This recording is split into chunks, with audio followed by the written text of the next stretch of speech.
Bobo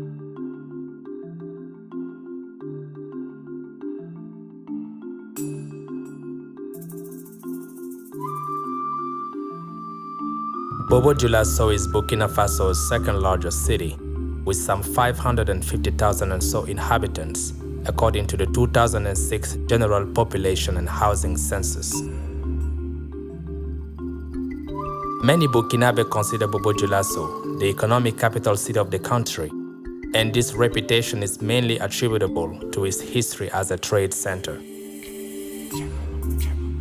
Although most research indicate that the city was founded sometime between the 12th and the 14th century by Bobo language-speaking farmers who migrated from the present-day Mali region to settle on the banks of the Houé River, recent archaeological research seems to suggest that Bobo Dioulaso's first inhabitants settled in the city about 5,000 years ago.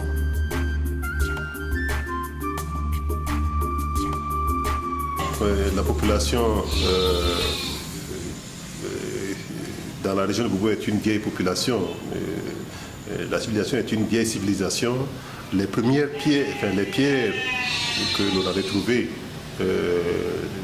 dans le village de Koumi, ces pierres taillées et polies sont déposées à l'IFAN à Dakar. Mon ami Milo Kala Antoine, qui est archéologue, me disait que si on datait ces pierres au carbone 14 en Europe, ces pierres n'ont pas moins de 5000 à 6000 ans. Donc, depuis 5000 à 6000 ans, il y a des traces des êtres humains dans la région de Bobo Dioulasso. Dioula-speaking traders joined the Bobo-speaking peasant group over the following centuries to establish a larger community known as Sia. These Dioula-speaking traders were mainly from Kong, from Kankan, from Ségou, from Bandiagara, and from Saint-Louis.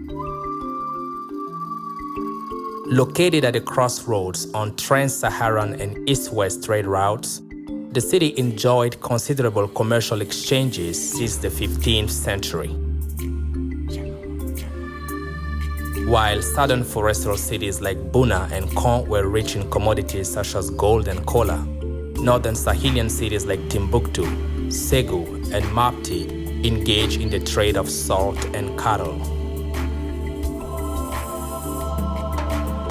The advantageous geographical location of Bobo Dioulasso, coupled with the suppression of taxes and the relative degree of security on its marketplaces, attracted an important number of traders from Djenné, Tombouctou, and Buna. The French explorer Benché, during his passage in 1897, estimated that Sia hosted about 1,000 to 1,500 foreigners working in trade over its 5,000 inhabitants.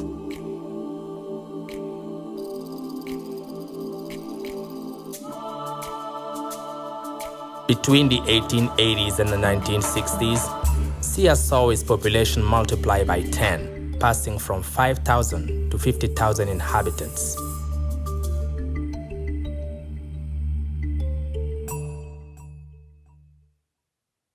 Bobo Dioulaso's strategic geographical location made it the hotbed of numerous battles in different kingdoms' attempts to control it. Il y a eu la guerre contre les Koulangou, qui a été stoppée, ils ont été stoppés à Barré par l'armée des coalisés Dioula et Bobo. Il y a eu cette guerre en 1880 pratiquement contre Thiéba Traoré, qui a été défait à Bama parce que le royaume de Sikasso et s'affaiblissant, Thiéba a voulu élargir son pouvoir sur la zone de Bobo, et c'est Bobo Dioulasso qui était vraiment visé par Thiéba. Cette armée a été défaite par l'armée des coalisés Thiéfo, Bobo, Dioula à Bama. Ensuite, il y a eu cette tentative de Samori Touré de conquérir Bobo. En fait, Bobo était vraiment la ville de prédilection que chaque leader voulait occuper. Là, il n'a pas pu occuper Bobo Dioulasso face à la résistance de l'armée de Thiéfo Amoro. en 1897, juillet 1897, il a été défait. Mais en fait, il y a aussi un autre paramètre qu'il faut prendre en compte. Au moment où, que ce soit Thiéba Traoré ou bien que ce soit Samori qui tentait d'occuper Bobo, mais en réalité, c'était l'armée d'occupation coloniale française qui tirait les ficelles. Il fallait affaiblir ces leaders, notamment Thiéba Traoré et Samori Touré, afin de pouvoir occuper la ville sans trop de dépenses. Alors, ce qui est arrivé effectivement, c'est vrai que Samori a réussi à défaire Tifo Amoro qui avait la meilleure armée de la région, mais à la fin de la conquête, avec la défaite du moins de Tifo Amoro, l'armée de Samori a été affaiblie parce qu'elle a été totalement anéantie et à cette époque-là, Samori n'a fait que fuir jusqu'à ce que les Français les capturent. Mais en réalité, c'est les Français qui ont affaibli ces leaders. Et effectivement, le 25 septembre 1897, la France occupait Bobo-Dioulasso à peu de frais. Il n'y a pas eu de résistance. During the European conquest in the late 19th century, Sia was already a lively market city. French troops, after facing a resistance from Sia Zara warriors, conquered the city in 1897. They renamed it Bobo-Dioulasso, a Jula name that means the house of the Bobo and the Jula.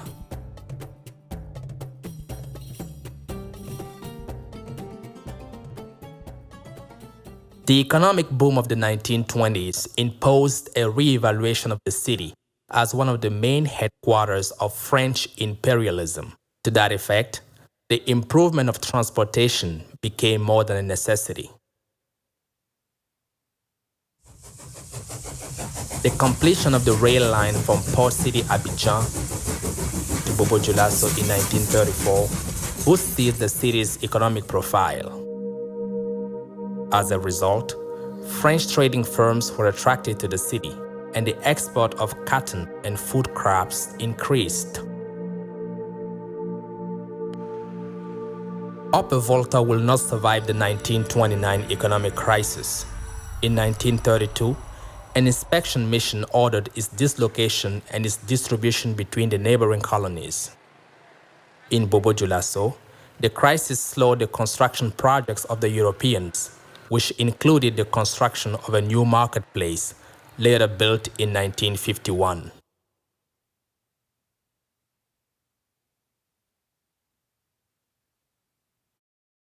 With Ouagadougou becoming the capital city at independence in 1960, Bobo-Dioulasso saw its economy gradually depreciate as a result of economic activities concentrating in the capital city. Industry, trade, and government services were increasingly being moved to the capital city.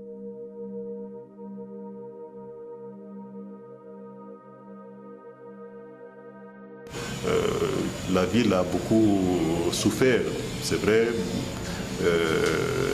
du déséquilibre dans les investissements au niveau national, mais aussi de l'absence de leaders politiques capables de donner une orientation à la ville.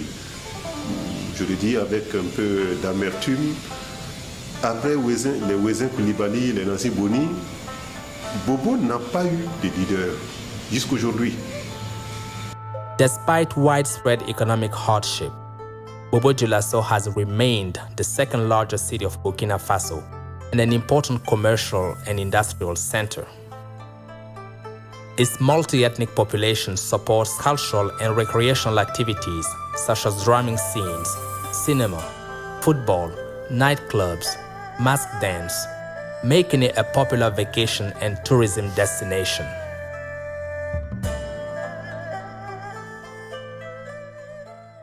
Statistics on religious affiliations in Bobo-Dioulasso are approximate because syncretism, the mixing of seemingly contradictory religious beliefs, is common practice among the Boboleses. In Bobo-Dioulasso, Muslims make up about 76% of the city's population and are the majority. Catholics make up about 19% of the city's population, and Protestants make up about 3% of the city's population. People practice either Islam or Christianity in tandem with their traditional religious beliefs. It is worth noting that in Bobo-Dioulasso and in Burkina Faso, generally speaking, all these religious groups cohabitate peacefully.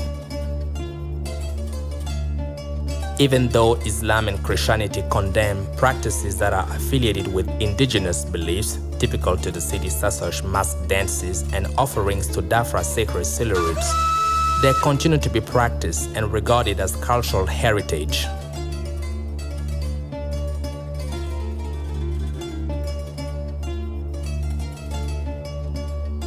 Indeed, the city's coat of arms symbolizes the different religious traditions and the coexistence of Muslims and other religious groups.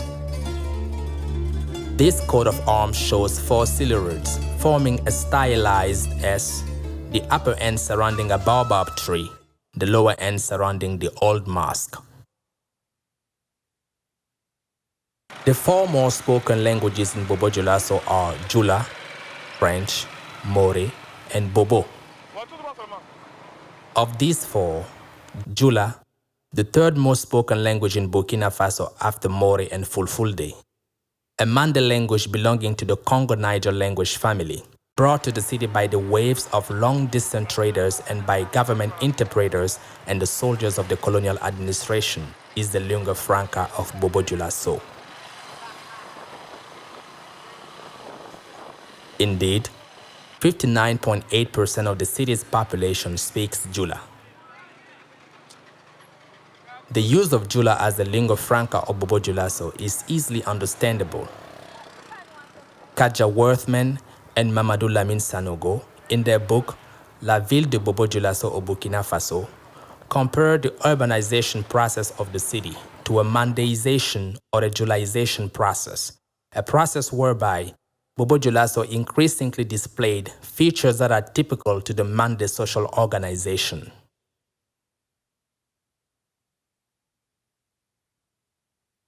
Those features are the distinction between different social castes. The grain, tea party by young men, the janjoba, feasts accompanied by live music during weddings or naming ceremonies, different clothing and hairstyle trends, all as cultural importations from Mali. The mounting influence of the Mande culture was also accompanied with the increasing use of Jula in Bobo-Dioulasso. Today, full integration in Bobo-Dioulasso social life requires a mastery of the Jula language.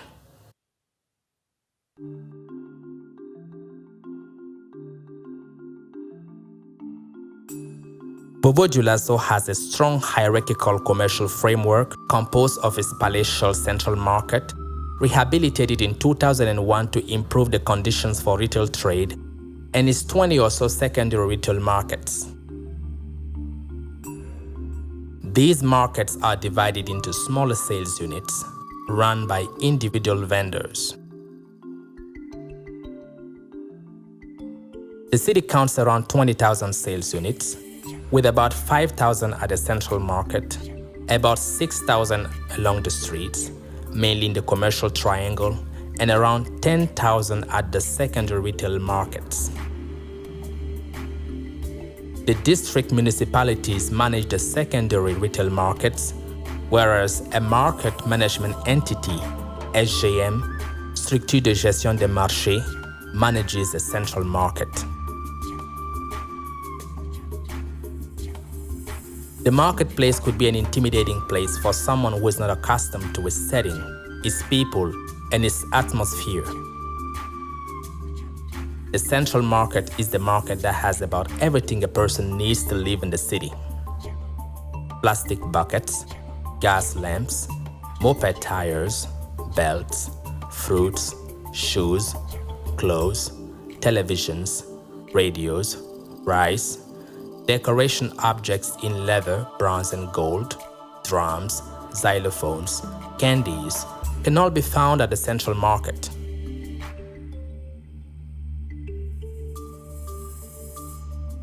Vendors selling similar items are gathered at the same area. Women selling fruits and vegetables occupy the inner stalls of the market, whereas household wares are located at a different section. The fresh meat and fish sections occupy huge stalls, and their overwhelming odor makes them stand out from all the other sections of the market.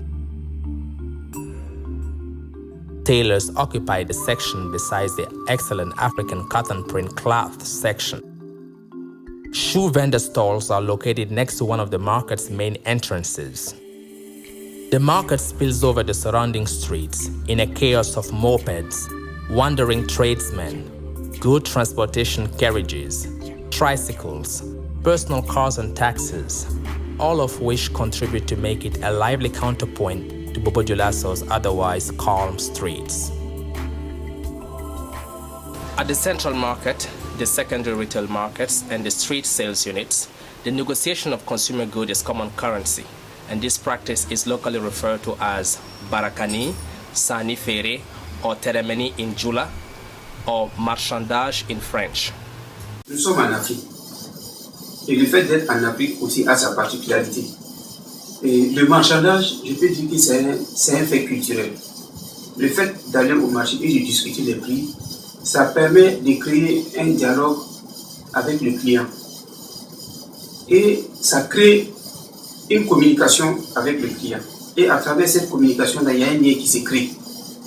Et comme on le dit, c'est le rabais qui fait que le marché marche, comme on le dit traditionnellement. On dit le fait de diminuer quand on discute et que la personne diminue. Le marchandage, c'est un fait culturel qui permet quand même de conserver cette fraternité, cette convivialité entre le commerçant et puis son client.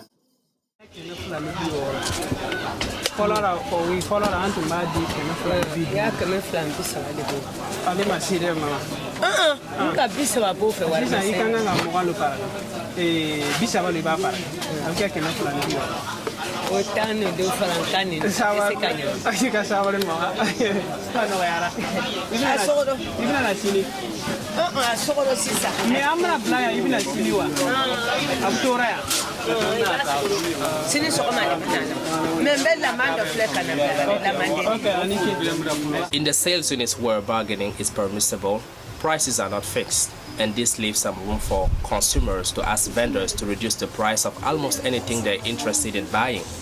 The fact that prices are not fixed in certain stores and on certain items is common knowledge for the Bobolises.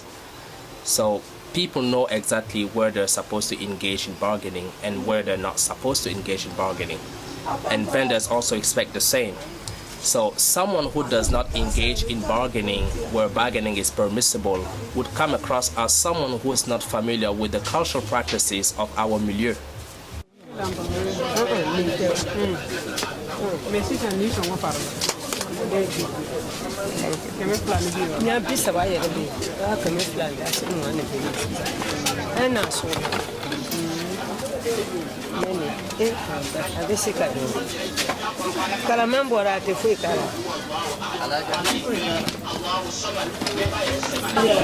Sa quanti data acá? 44. Ni kulen dalam lebih.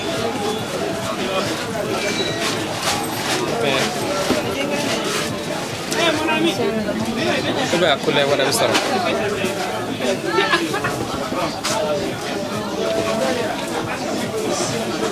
Bon, afla ni couleur modèle ni ñoo so ak 44. Diko ne jol jolé. Par katara.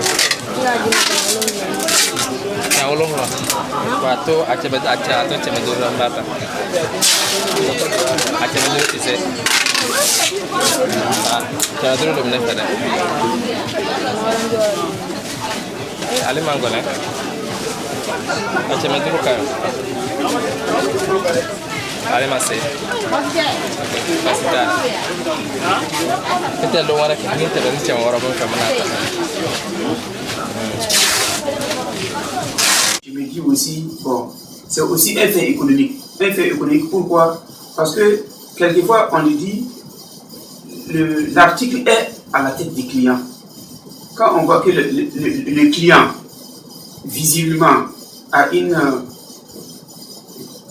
bonne capacité financière, le prix peut changer. Par exemple, lorsque vous passez devant une boutique face au goudron, vous vous garez avec une voiture, vous descendez, vous demandez le prix d'un article et vous repartez. Vous revenez 1 heure plus tard en moto, vous demandez au même boutiquier le prix de l'article. Ensuite, vous revenez à vélo, vous demandez le prix de l'article. Et ensuite, vous revenez à pied. Ce n'est pas évident qu'on va vous donner le même prix. En fonction de l'allure du client, le prix aussi peut changer. Et comme on le dit, ça fait partie du marché, ça se discute. Et quelquefois, il y a certains produits qui sont vendus à la tête des clients.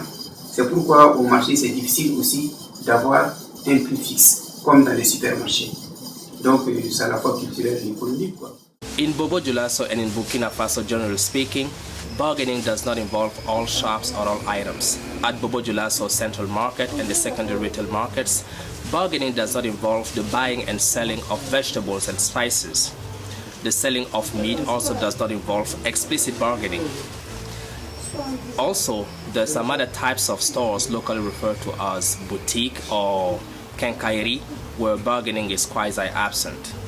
The fact that bargaining is permissible in certain shops and not permissible on certain items requires participants and shoppers to have a social-cultural understanding of our milieu in order to be able to effectively shop.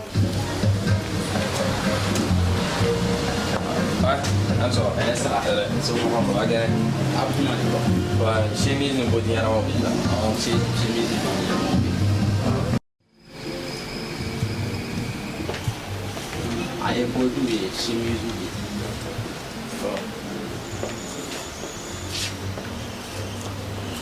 O bɛ sɔngɔ kelen le, o bɛ sɔngɔ ninnu ɲɔgɔn. A bɛɛ ye sɔngɔ kelen de. Bon.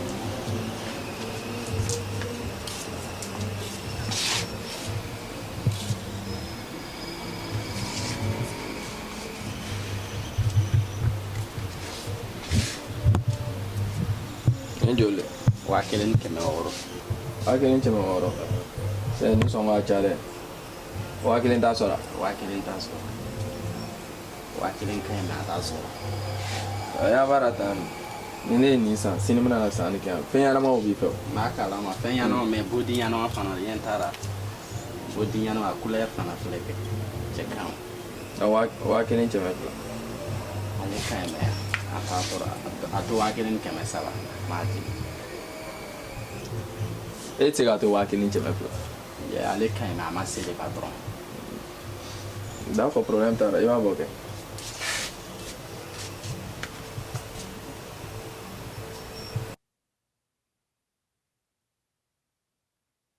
Everybody with a social-cultural competence in Bobo Dioulasso knows how to bargain. It is a speech genre that children are early initiated into. For someone who does not have that social-cultural competence, like a foreigner for example, bargaining would seem like a hustle, a real pain to endure. A close examination of several bargaining exchanges revealed that bargaining is a pretty stable and predictable speech act.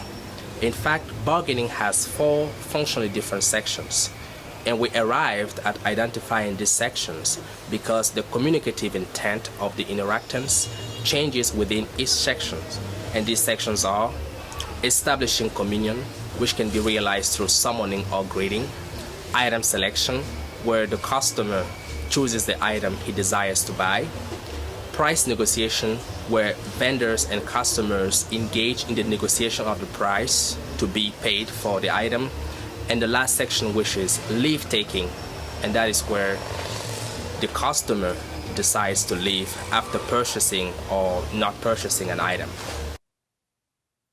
These 4 functionally different sections are obligatory in any normal bargaining exchange. The first section, which we label establishing communion, can be realized in 3 ways. 1, through greeting only. 2, through summoning only. Or 3, through both summoning and greeting. In Bobo Dioulasso, in Burkina Faso, and even in Africa broadly speaking, greeting tends to be an essential component in initiating most verbal exchanges. and bargaining is no exception to that rule. Based on Bobo Dioulaso's grading rules, it is the person who is moving, visiting the other, who should initiate the grading. If the customer is the one who goes to the vendor's shop to buy an item, he has the obligation to initiate the grading.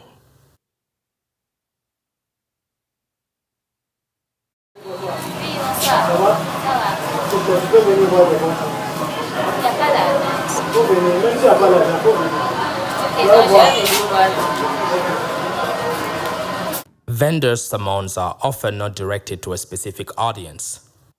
They become more targeted as vendors speak on customers' often non-verbal cues, signaling that they might be interested in buying an item. Non-verbal cues such as walking hesitantly, looking confused, making prolonged eye contact with vendors, looking back after walking past a store will not escape vendors' vigilant gaze. The second section, item selection, is performed with or without the vendor's assistance. While this component of bargaining could at times be entirely nonverbal, it is for the most part branded with the customer's multiple questions, followed by the vendor's answers. Item selection is usually initiated with the customer's inquiry about the availability of an item or with the vendor's direct request about the customer's desired item.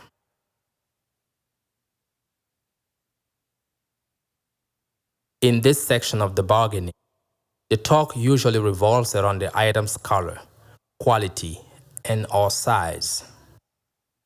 Customers often rely on vendors' expert opinion and professional advice. The vendor is usually the one who advises customers about the colors that would make a nice combination. Very often, the vendor takes advantage of this opportunity to make good publicity of his merchandise.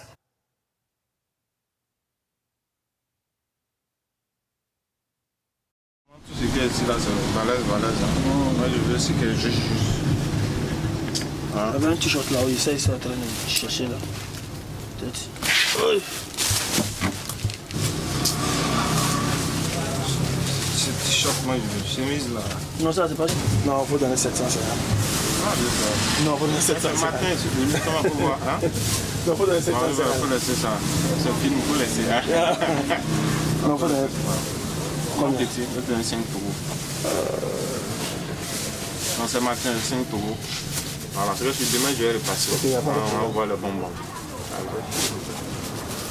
Comme tu es mon frère, on gère ça comme ça. Voilà, sinon c'est notre appuyé qui est là, c'est le styliste qui est là.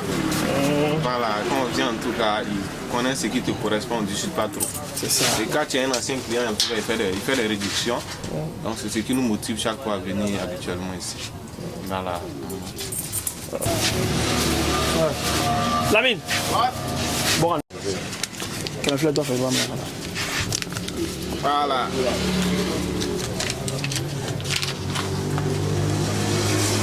C'est propre. Tu as mon numéro non? J'ai ton numéro. Voilà. Il n'y a même pas que si. Prochainement avant de venir, il te taper. Voilà. Mais tu es là. Je suis là. L'école est finie. Là on a fini. Voilà. Avant de venir, je vais t'appeler. C'est que je suis bonbon là, tu mets ça à côté. Ouais. Il y a un mélange de guine quoi là si tu viens.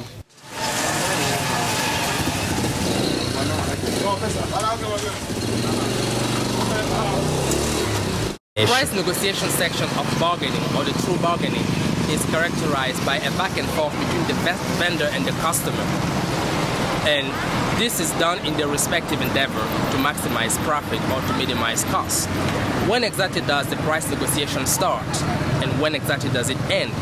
Well, the price negotiation starts from the moment the customer asks for the price. So it starts with an initial offer solicitation. In a linguistic analysis, it's important to analyze the initial price request as an offer solicitation and not as a price request. And this is because this first offer solicitation is met with an imperative construction, such as bring 11,000 for example. And if bring 11,000 is interpreted as an offer because it will be evaluated by the customer, it means that how much is this must have been an offer solicitation. During the price negotiation section of bargaining, vendors and customers can talk about a variety of topics. They can talk about the weather, they can talk about the items that the customer is interested in buying, they can talk about themselves, they can provide narratives, really a bunch of things. Bargaining language is hence characterized by sweet talk, rudeness, coarse language, strategic code switching, narratives, soliloquies, social commentaries, and the use of fictive kinship terms and patronizing terms of address. But in a linguistic analysis again, it's important to analyze all these different types of talks around three basic functions, which are soliciting offers, making offers, and evaluating offers. So whatever, whether it's the vendor or the customer, whatever they say, it has to be interpreted within this small set of illocutionary forces, which are to solicit an offer, to make an offer, and to evaluate an offer. So if we look at the structure of any bargaining, it really goes like this. Somebody has to make an offer solicitation, somebody will make the offer, and the other person will evaluate the offer. If the offer evaluation is positive, then there is sale. And if the offer's evaluation is negative, then there is no sale, and we'll go back to either an offer solicitation or an offer, and we'll go back again through the cycle. So this is basically the basic structure of bargaining. In the Bobo Dioulasso context, generally speaking, leave-taking, the last section of bargaining, is for the most part performed through the interactants mutually voicing good wishes to each other. Ok, voilà. Merci beaucoup. Merci. Kalowadia. Ami. Bon éclairé. Ami, ami. Monetary prosperity tends to be the central theme of the good wishes in bargaining leave-taking. In relatively longer bargaining leave-takings, however, this theme is usually extended to include wishes about good health and longevity.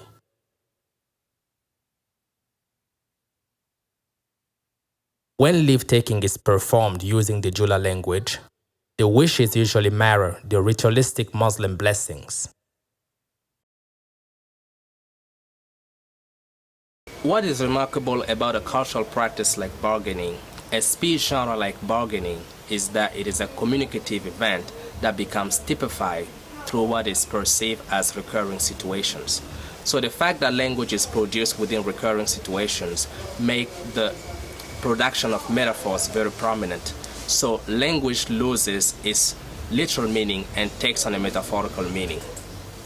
So in that kind of a context, the production and interpretation of discourse is not literal but metaphorical.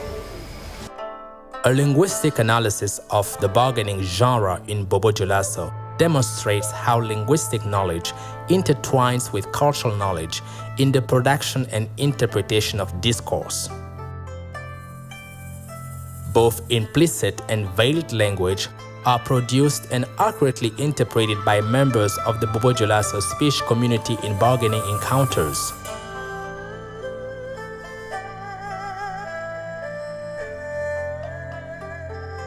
This production and accurate interpretation of language is made possible by the fact that participants in bargaining exchanges are often proficient at identifying the boundaries of different genres and subgenres as conventionalized communicative events.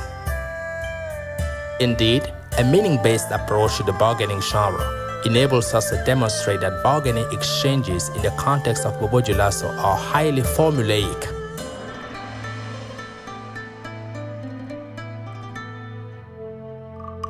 As a cultural artifact, bargaining exchanges in the context of Bobo Dioulasso, Burkina Faso, are not only about disputing the price of items.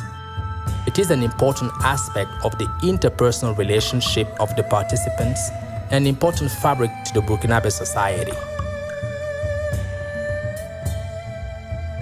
The study of bargaining speech events in this respect is a powerful indicator of changes happening within the Bobo Dioulasso community.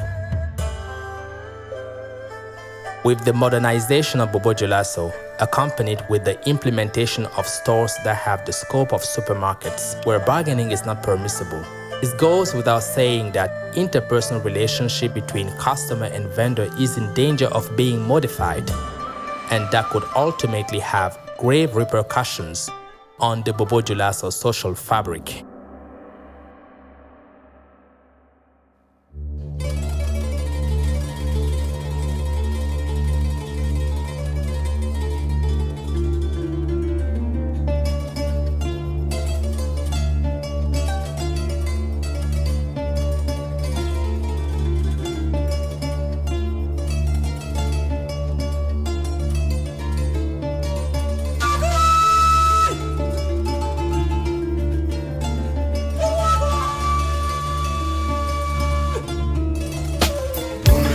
Madangale